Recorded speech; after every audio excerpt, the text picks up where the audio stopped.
Hi guys, day 2 of the audio installation project, and as you can see, this is no small task. I have had to tear apart literally everything, and I've discovered some interesting things along the way in terms of how the previous amplifiers were wired. I've started to wire up the new harness for the Fusion 770.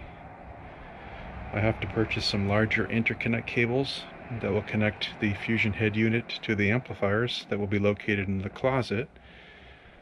I was able to run the snake up through an open channel, so now I know where the interconnects are going, and the speaker cables are going to feed up to.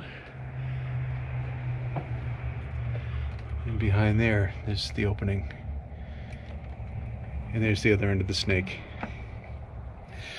So that's good. We're making progress at home. I'm actually configuring the amplifier. I call it an amplifier board. I have 3 amplifiers mounted on a board that's going to fit right in here and attach to this board.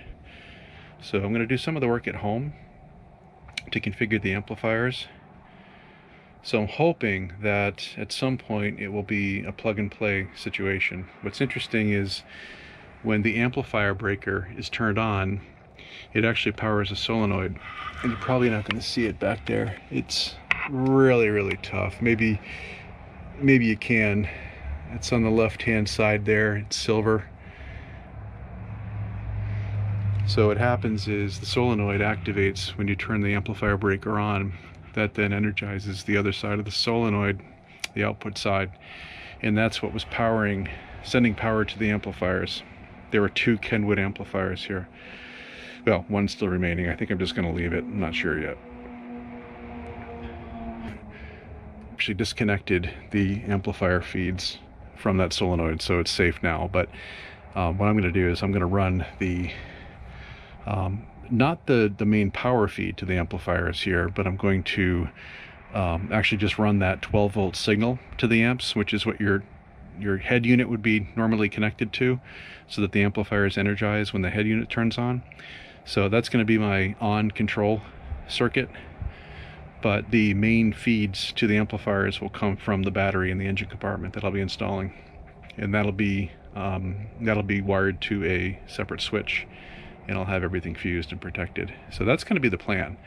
So when we're in the boat and we're ready to fire up the system, first thing I would do is turn on the stereo breaker, and then I would turn on the stereo amplifier breaker, which would energize the amplifiers via that control feed. They're always going to be fed power if I have that main switch on in the engine compartment dedicated to this amplifier circuit.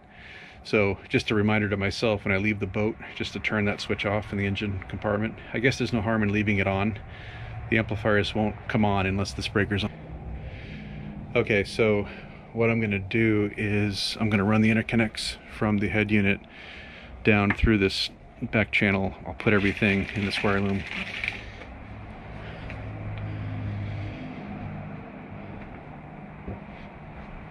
I think that's it for now.